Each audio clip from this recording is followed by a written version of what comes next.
Au nom du Père, et du Fils, et du Saint-Esprit. Amen. Mon Seigneur et mon Dieu, je crois fermement que tu es ici, que tu me vois, que tu m'entends. Je t'adore avec profonde révérence. Je te demande le pardon de mes péchés et la grâce de faire avec profit ce moment de prière. Ma Mère Immaculée, Saint Joseph, mon Père et Seigneur, mon ange gardien, intercédez pour moi. Cette méditation a lieu pendant la deuxième semaine de Pâques, donc cette semaine qui commence avec le dimanche de la miséricorde. Dimanche institué par Jean-Paul II pendant l'année 2000, en obéissance à ce que Jésus avait demandé à une religieuse polonaise au siècle dernier, dans les années 20 du siècle dernier. Jésus avait dit en effet à Sœur Faustine, Sainte Faustine Kowalska, de tout faire pour que le deuxième dimanche de Pâques devienne dimanche de la miséricorde. Et ça s'est fait pratiquement 80 ans plus tard, puisque c'est en l'an 2000 que Jean-Paul II a fait ce que le Seigneur voulait. Et ce dimanche donc ouvre une semaine où il est beaucoup question de cette miséricorde, puisque dans l'évangile de cette semaine, nous avons le dialogue entre Jésus et Nicodème, où Jésus dit à Nicodème ce qui est la grande miséricorde de Dieu. Dieu a tant aimé le monde qu'il lui a donné son Fils unique. Dieu a tant aimé le monde qu'il lui a donné son Fils unique. Voilà la grande miséricorde de Dieu. Dieu ne se contente pas de nous aimer de loin, il nous aime de très près, à travers son Fils qu'il nous a donné lui-même. Voilà la grande miséricorde. Donc, et c'est en lui, en effet, que nous trouvons le salut, que nous trouvons la paix, que nous trouvons la joie, que nous trouvons quand nous entrons en communion avec lui. C'est la condition, évidemment. C'est pas seulement, voilà, j'ai été baptisé, je connais un peu le Seigneur. Il y a cette communion avec lui qui nous permet de véritablement bénéficier de la miséricorde de Dieu. Grande miséricorde, donc, qui nous a été faite, et dont nous nous réjouissons pendant cette semaine.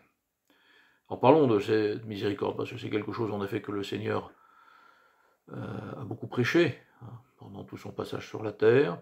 Il a parlé de justice, de vérité, c'est vrai, mais toujours dans un cadre qui est celui de la miséricorde.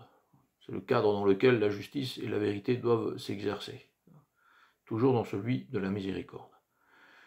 Alors le mot qu'il devait probablement utiliser pour parler de miséricorde est un mot actif, c'est le fait d'être miséricordieux, d'accomplir la miséricorde en acte. Parce que la miséricorde, c'est pas seulement une idée, c'est quelque chose qui s'accomplit dans les actes.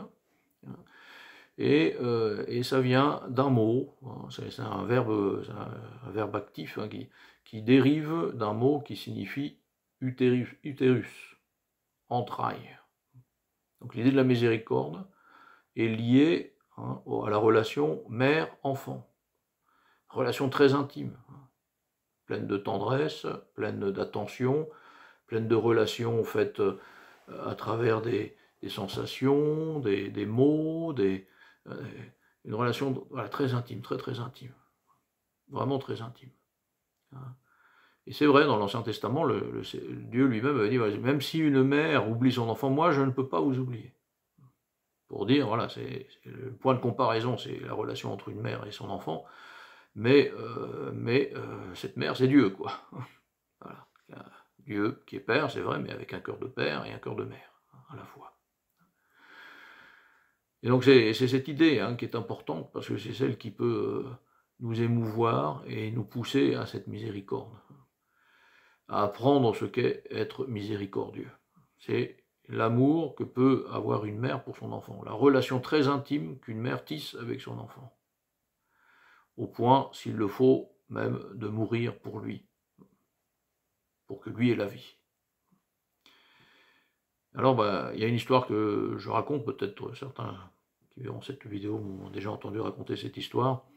C'est une histoire que racontait justement une maman, la maman d'un bienheureux, le bienheureux Pino Puglisi, qui est un prêtre italien, sicilien, premier prêtre qui a été tué par la mafia en 1993. Et alors, dans ses souvenirs, il disait qu'il avait appris ce qu'était la miséricorde en écoutant une histoire que sa mère lui avait racontée, précisément un jour où lui-même voilà, disait à sa mère: oh, maman, je vois ce que c'est que la justice, je vois, mais qu'est-ce que c'est que la miséricorde? Et à la mort, alors la maman, la mère plutôt, la maman lui raconte une histoire très sicilienne, comme vous allez voir, mais l'histoire d'une maman qui se retrouve seule avec son fils après une période de peste. Elle a perdu son mari, elle a perdu ses autres enfants, il ne lui reste plus qu'un garçon, qu'elle doit élever toute seule, et qu'elle aime beaucoup, qu'elle connaît très bien, et elle sait entre autres par exemple qu'il aime beaucoup les figues de Barbarie, un fruit qu'il aime beaucoup, les figues de Barbarie, particulièrement les figues rouges de Barbarie. Il y a des figues oranges de Barbarie, mais aussi des figues rouges. Alors pour ceux qui ne connaissent pas, c'est un fruit qui pousse sur un cactus.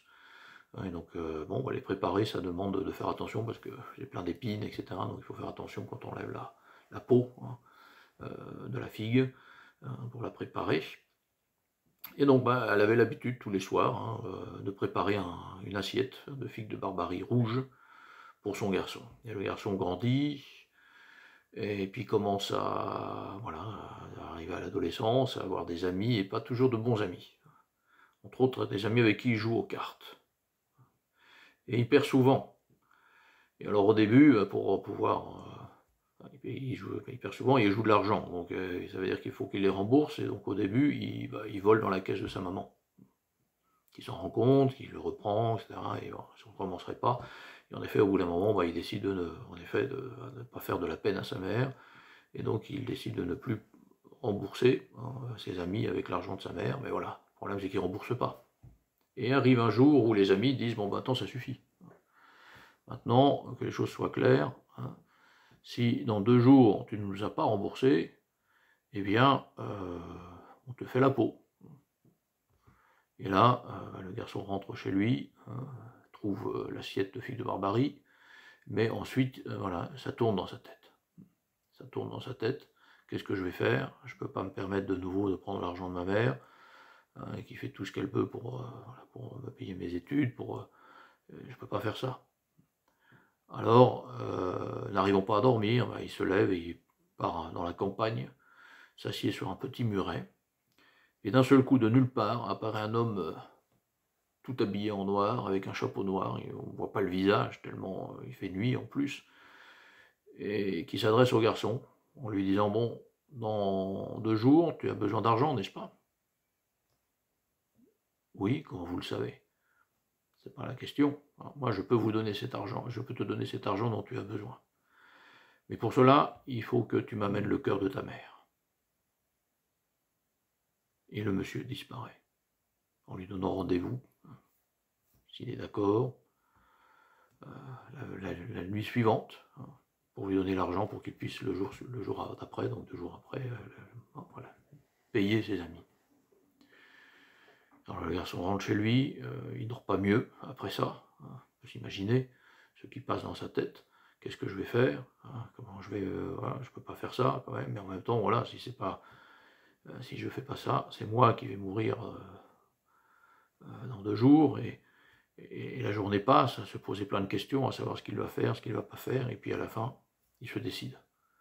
Le soir arrive, il va dans la cuisine, prend un couteau, va dans la chambre de sa mère qui dort tranquillement, et là avec le couteau, tchac, il ouvre la poitrine de sa mère, prend le cœur de sa mère, le met dans une serviette, et s'en va. S'en va dans la nuit. L'heure du rendez-vous approche, alors il est prêt, il se rend compte qu'il va être en retard, donc il court de plus en plus vite. À un moment donné, il cogne le pied contre une pierre, il tombe, il lâche la serviette qui s'ouvre et le cœur roule. Et là, il se lève, il prend la serviette, il récupère le cœur, et au moment où il se penche pour récupérer le cœur, il entend la voix de sa maman qui lui dit: mon fils, j'espère que tu ne t'es pas fait mal en tombant. Il est pris d'une sueur froide. Il réfléchit pas, il prend le cœur, le met dans la serviette, va au lieu du rendez-vous, et en effet, l'homme tout en noir apparaît, prend le cœur de la mère et lui donne l'argent. Et le garçon rentre chez lui. Et là, il repasse par la cuisine.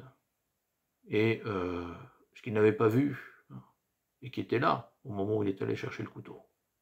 Sur la table, il y a une assiette avec des figues de Barbarie. Et la maman du bien Pinopoulisie termina en disant « Voilà mon fils, ce que c'est que la miséricorde ». Histoire dure, hein, mais qui en effet illustre bien ce qu'est la miséricorde de Dieu. Dieu a donné son fils bien-aimé. Il a tellement aimé le monde qu'il lui a donné son fils bien-aimé, qu'il a donné son fils unique. Il n'a pas dédaigné, hein, voilà, mourir pour nous sauver.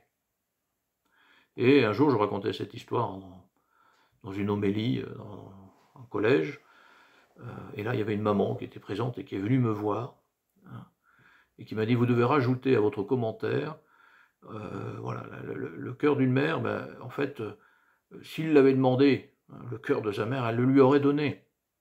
Elle le lui aurait donné. » Et là, j'ai été frappé, hein, parce qu'évidemment, ben voilà, c'était l'expression de cette miséricorde, de cet amour qui secoue les entrailles, qui remue les entrailles de la personne qui aime. Et une mère, voilà, s'était exprimée directement après, en étant venu me voir, hein, pour me dire, voilà, en fait, vous devez rajouter ça. Hein, le garçon, il aurait dû penser à aller voir sa mère, et sa mère elle-même lui aurait donné son cœur. Voilà. Miséricorde de Dieu.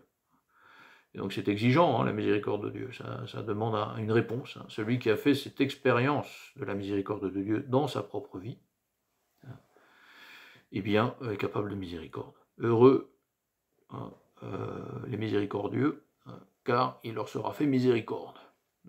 En plus, voilà, car il sera fait miséricorde. Voilà, c'est ce cœur miséricordieux que nous allons demander au Seigneur, que nous allons demander à Notre-Dame, et des entrailles de miséricorde. Des entrailles de miséricorde. C'est ce que nous devons demander à Notre-Dame, parce qu'en effet, elle a porté dans ses entrailles ce que Dieu voulait nous donner, lui qui nous aime tant, son Fils bien-aimé. Je te remercie, mon Dieu, des bonnes résolutions, des actes d'amour et des inspirations que tu m'as communiquées dans cette méditation. Je te demande de m'aider à les mettre en pratique. Ma Mère Immaculée, Saint Joseph, mon Père et Seigneur, mon ange gardien, intercédez pour moi.